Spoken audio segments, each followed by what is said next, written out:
Welcome to module 8. In this module we look at the basics of Karnaugh maps. Karnaugh maps are essentially truth tables, but it is a slightly more convenient way of writing the truth tables. So they are similar to truth tables, but they lead to what are called graphical methods for Boolean expression simplification. So far we have used Boolean algebraic expressions directly, but Karnaugh map is a very interesting way of graphically or visually combining various terms together, and it will give you something which is with which you can minimize the Boolean expression. So the way Karnaugh map works is, for each min term we are going to assign an entry or a cell in the table. So we are going to build something called a Karnaugh map table, and for each min term we will assign one location in the table. And so if you have 3 inputs, then you know that the truth table has 8 different combinations. So the Karnaugh map for it will also have 8 different cells, and the cells contain the information of the function for the corresponding min term. So if a corresponding min term turns on, and then the function will turn on. So you will see how to capture this information in the Karnaugh map. So Karnaugh map for one variable essentially looks like this. So if I have only one input A, then A can take 2 combinations, either A can be 0 or A can be 1. I can write it in this row form. So A can be 0, so corresponding to this you will put the entry m0, and corresponding to when A equal to 1 you will put the entry m1. So you can either do this, or you can write the Karnaugh map like this. So for row, so m0 corresponds to row 0 and m1 corresponds to row 1, and this part captures whether A is 1 or 0. So when A is 1, you go and look at what is the value for m1. Similarly in this one, when A is 1, the value of m1 tells you what the value of the function is. If you want a 2 variable K map, we have f of a comma b. So in this case A, the possible values of A are listed in the rows, and possible values of B are listed in the columns. Right. So in this case we go in the order 0 1, similarly 0 1 here. So 0 0 corresponds to min term 0, 0 1 corresponds to min term 1, 1 and 0 corresponds to min term 2, and 1 and 1 corresponds to min term 3. If your function is AB, you can also use the combinations of A in the columns and combinations of B in the rows. So in this case A is listed along the columns. So as you move from one column to the other, A takes different values. So in this column A is supposed to be 0, in this column A is supposed to be 1, in this row B is supposed to be 0, and in this row B is supposed to be 1. So if you notice the min terms here versus the min terms here, they are only shuffled slightly. So m00 and m11 are in the same place, 01 and 10 have moved to different locations because A and B are swapped in the directions. And a 3 variable K map is let us say is a function of ABC. So we have taken one of these variables, namely A, and we list all the possible values that A can take, namely 0 and 1, and for each row you list all the possible values that B and C can take. So BC can take 0 0 0 1, 1 0 or 1 1, but as I said earlier, we will in the previous module I mentioned this, we will, instead of having 0 0 0 1, 1 0 and 1 1, we will keep it as 0 0 0 1, 1 1 and 1 0. We will see why this is so in a little while, and the corresponding min terms are here. If you notice, this row corresponds to A equals 1. So these 4 min terms m100, m101, m111 and m110, you can see that we are looking at A in the uncomplemented version in each of these 4 terms, and B and C are coming in all possible combinations. Right. So this row corresponds to A equals 1, and this row corresponds to A equals 0. If you go and look at these 4 entries here, so you go and read it m011, 010, 111 and 110. If you notice, the second bit is turned on, right, which means for B equals 1, these are the 4 min terms that capture the fact that B is 1, or it is going to be in the uncomplemented form. And similarly, if you take these 4, this captures the information that C should be 1, or C is in the uncomplemented form. You can see that 001, 101, 011 and 111 has the last bit C, which is 1. So this is a 3 variable K map. You can, so here I have chosen A to be along the rows here and B and C along the columns. You can also do a slight different rearrangement. In this case, C is picked to be along the rows and combinations of A, B are along the columns. So correspondingly the min terms will also get shuffled. So 0 0 with 0 gets 0 0 0, 0 1 with 0 gets 0 1 0 and so on.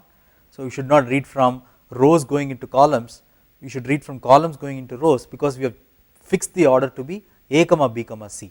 So we should read the bits for A first, then B, then for C. So this cell is corresponding to A equals 1, B equals 1 and C equals 0 or M6. And 4 variable K map is essentially list all the combinations of 2 inputs along the rows and another 2 inputs along the columns, and the only difference is you see 0 0 0 1, a 1 1 and a 1 0 as we did in the previous example. So in the 3 input case we had 0 0 0 1, 1 1 and 1 0, we will list them in the same order here 0 0 0 1, 1 1 and 1 0. The same thing for C and D, which are the 2 other inputs 0 0 0 1, 1 1 and 1 0. So in this table the last 2 rows correspond to the fact that A should be 1, or it corresponds to A being uncomplemented. The middle 2 rows correspond to the fact that B is uncomplemented. The last 2 columns correspond to the fact that C should be uncomplemented, and these 2 columns for D to be uncomplemented. So this picture here is essentially just picking CD for the rows and AB for the columns. So you can see that if I pick this cell, the function says it's in the order ABCD. So to say what min term should go here, I should look at AB here, which is 0 1, and CD here is 0 1. So this is M 0 1 0 1.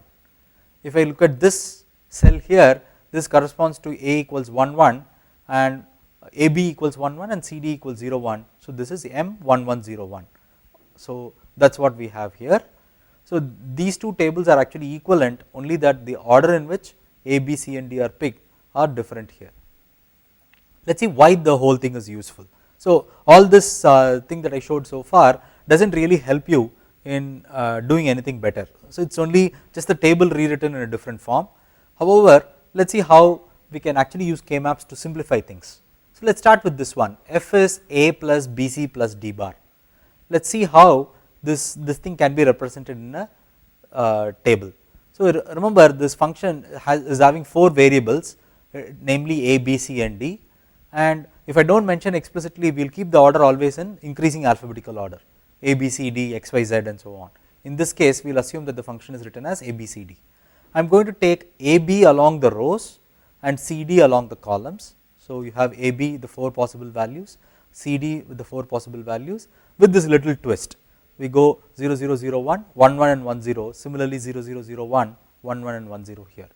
Now let us see these 3 terms. So like we did with the truth table in previous module, I am going to go and fill up this K map table with 1s and 0s. So the first term is A, right. So if A is 1, no matter what B, C and D are, F will become 1, and to capture that, right, so this is a place where A is 1. You can see that AB, you put 1 1 here and 1 0 here. So this corresponds to A equals 1, because that is a row where A is 1, and so are all these entries. If I look at all the entries here, they all correspond to A being 1. So B is of course taking 1 or 0, we do not care about that. So if A is 1, all these terms, right, correspond to the min term where A is 1. So all these are the min terms where A is 1. Finally, then let us look at BC. Let us find out all the min terms which correspond to B equal to 1 and C equal to 1, right. So if you go and look at this column here, so B is 1 and C is 1. So this is a min term which corresponds to B equal to 1 and C equal to 1, but that is not the only place. All these 4 cells correspond to B equal to 1 and C equal to 1. So you go and look at this is a row in which, so these are the rows in which B is 1, these are the columns in which C is 1. So the intersection of that is these 4 cells.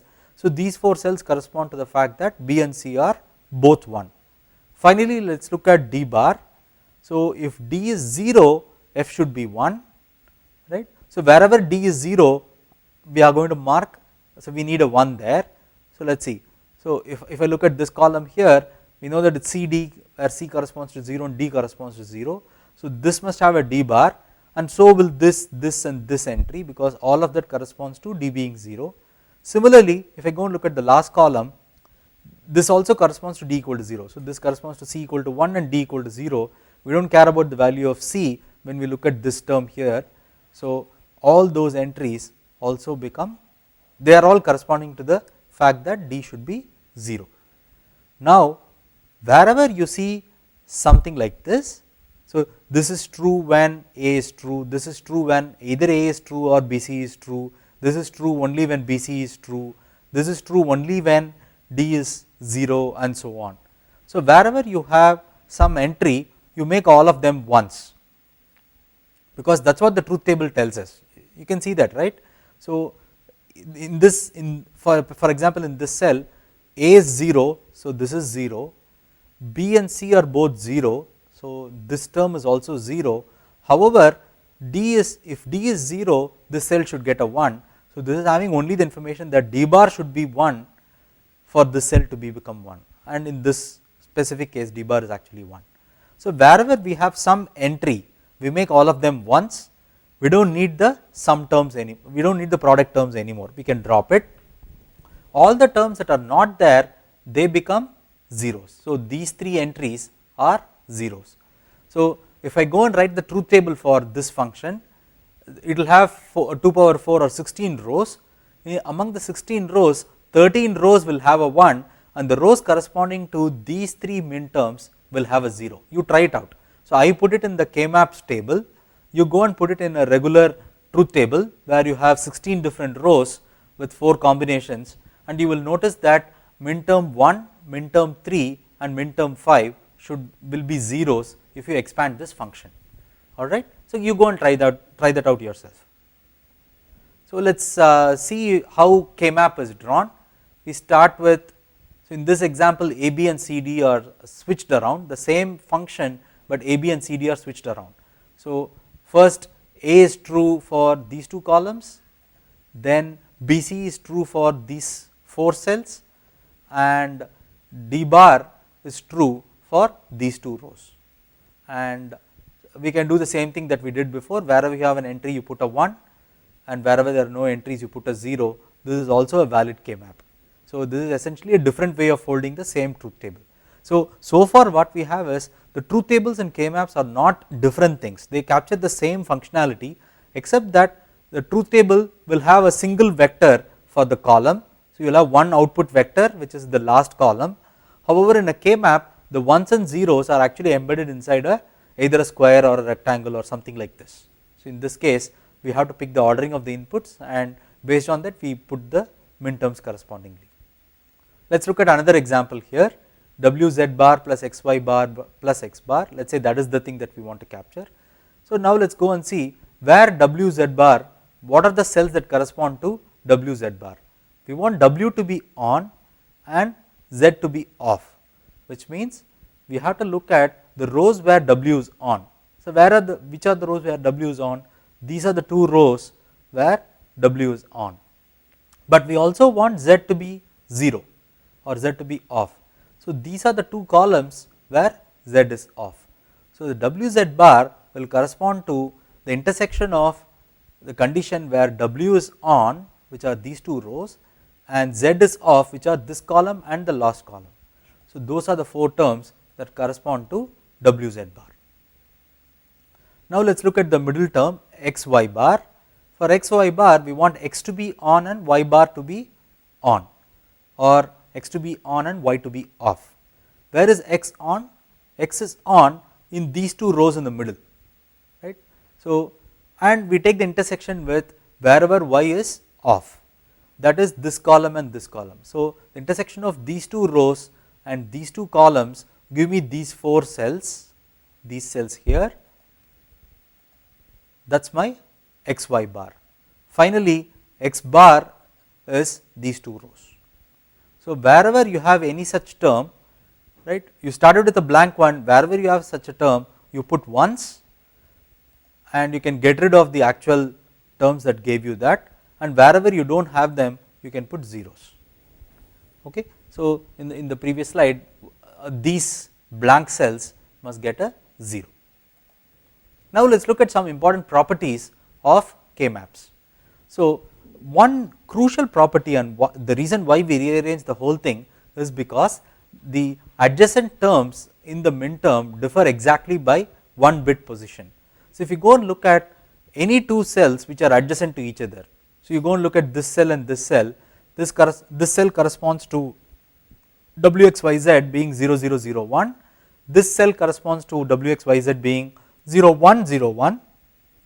So, if I take these two positions 0 0 0 1 and 0 1 0 1, it differs only in the value of x, w, y and z are all the same.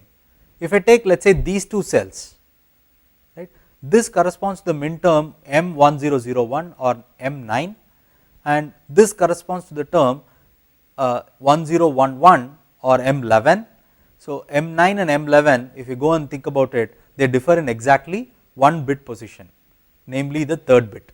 So, y is the only term that differs from this bit to this bit. In this place y is 0, in this column y is 1.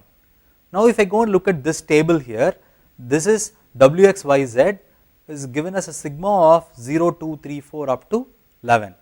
Let us see how this can be filled up. So, this is a canonical sum of product. If you want to fill it up, this is 0, 1, 2, 3, right. So, 0, 2, 3 and they are on. Then the next row is for 4, 5, 6 and 7, right. So, among 4, 5, 6, 7 only 4 and 6 are on. So, let us do this once more. 4, we can see that 4 is here, so we put a 1, 5 is this term but 5 is missing, 6 is the last column and then 7 you come back. So, you go from left to right, then skip, then come back. Okay. So, let us do it for this row. So, this is for 1000, that is 8, 9, skip, come back. So, 8, 9, 10 and 11, and this row would be 12, 13, 14 and 15. We can see that none of 12, 13, 14, 15 are there. So, all those cells are 0, and among 8, 9, 10, 11 we see 8, 10 and 11. So, 8, 10, 11 or 1, 9 is 0 and so on. One thing you can notice is even among the rows we have 0, 0, 0, 1, 1, 1 and 1, 0. The reason why we have this is because we want the same thing. We want the same thing, that the adjacent cells should differ exactly in 1 bit position. If I go and look at this cell and this cell, only w is changing, x, y and z retain the same values. So, this whole thing is interesting because we can then do what is called combining. So, these two cells differ in exactly one position, so are these two cells and so on. So, the other interesting thing is this cell and this cell also differs only by one position, even though technically they are not adjacent to each other in the picture. What you can see is this term is corresponding to 0, 0, 0, 0, this corresponds to the term 0, 0, 1, 0. So, the leftmost cell and the rightmost cell here are actually adjacent of each other because they differ in only 1 bit position. So, one way to think about this is you take a paper like this, right. If you put up entries here, right. So, you know the adjacency right away. If you write it in the order 0, 0, 0, 1, 1, 1, 1, 0 and so on, you know what adjacency is. What else is adjacent is if you are able to roll the paper like this, right. So, what I did is I had a table like this. If I roll a paper like this, whatever cells are adjacent we call them adjacent also, or I have a table like this and I roll a paper like this, right, one row folding into another, whatever cells are adjacent they are adjacent in K-map sense. So, what we have is this row is adjacent to this row and this column is adjacent to this column, right, and otherwise graphically whatever is adjacent is also adjacent. So, this is an interesting property of K-map. This is possible only if you write it in this order 0, 0, 0, 1, 1, 1 and 1, 0, not if you write it as 0, 0, 0, 1, 1, 0 and 1, 1. So, these are showing other things which are adjacent of each other. So, the purple one and the green ones are also showing adjacencies. So, the reason why this is interesting is, if you take two min terms that are adjacent and if you combine them, the product term simplifies by one less variable. So, I will explain what that means.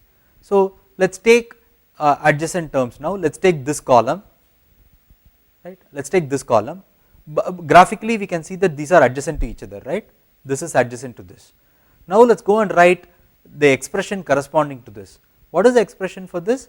This is A bar, B bar, C bar, and the expression corresponding to this min term is A, B bar, C bar. So, these are product terms.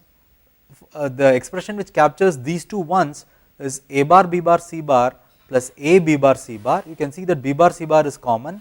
So, it is A bar plus A, which is same as B bar, C bar. If I take two ones that are adjacent to each other and if I combine them, it knocks out one of the variables. In this case, we know that BC is constant, we are not changing the values of BC, we are still in the same column, but we are going across multiple rows. Whatever rows we are going across, we can eliminate them. So, if you do the same thing here, for instance, right, so this will correspond, this term will correspond to A bar, B, C bar, this one will correspond to A, B, C bar. If you combine them, it is B, C bar. So, if you combine these two, you can just look at, oh, I have combined these two, I do not have to look at A at all, what is the term corresponding to this one. So, it says B should be 1 and C should be off. So, this last column corresponds to B, C bar. Let us do this one more time. Let us look at this two ones which are adjacent to each other. If I group them together, this term corresponds to A bar, B, C, and this term corresponds to A bar, B, C bar. So, we have that as an expression here. A bar B is common, so A bar B you can take it out, and these two ones correspond to A bar B. So, from the picture, if I want to infer that, I can say that the oval is across these two ones. In these two ones, if you notice where the columns are, the column for C is changing, the column for B is remaining the same at 1. So, B is remaining at 1, and this is in the row 0, we have not moved to row 1. So, row 0 for which corresponds to A bar, we have A bar. So, this is corresponding to A bar B. So, the way I read this is, I looked at which columns it is crossing, and that variable will not appear in the product term. Wherever you see the labels are constant. So, in this case the label for B is constant, it is for 1 and 1. So, B is constant across these two columns. So, I put B here, and it is in this row where A is corresponding to 0. So, I take the logical AND of those two. So, it is A bar and B. So, you can as an exercise try and see what is the expression corresponding to grouping this min term and this min term, right. This min term and this min term, if you group it together, they are adjacent because I talked about this, right. You can fold, and if the paper will touch each other, so you can take the table and fold it, and the one here will touch the one here, right. So, you go and find out what is the term corresponding to taking these two ones and combining them, and you will see that it is actually corresponding to the fact that A should be 1 and C should be 0. So, you will see that the term corresponding to this is AC bar. So, I do not need to do Boolean minimization like this, I can straight away tell you that the ones that are here and here will combine and give you AC bar, and the ones that are here and here will combine and give you A bar, C bar, right, because it is A bar and this corresponds to C bar. You can try and verify that yourself. So, this brings me to the end of this module. So, what we saw in this module was, we were able to take Boolean expressions and we were able to write it in terms of K maps. We will see how this K map is graphically, even though it is in some sense similar to the truth tables being rearranged, it gives you something really powerful, that the adjacent rows and adjacent columns, if you combine them, they are going to knock out one variable and so on. We will use this fact in a lot more detail in the next module. So, as of now, just try these little exercises and try and figure out the terms by doing the Boolean expression yourself and minimizing, as well as just by looking at the labels of the rows and columns and guessing what the entry must be directly. So, try and do this yourself. Thank you.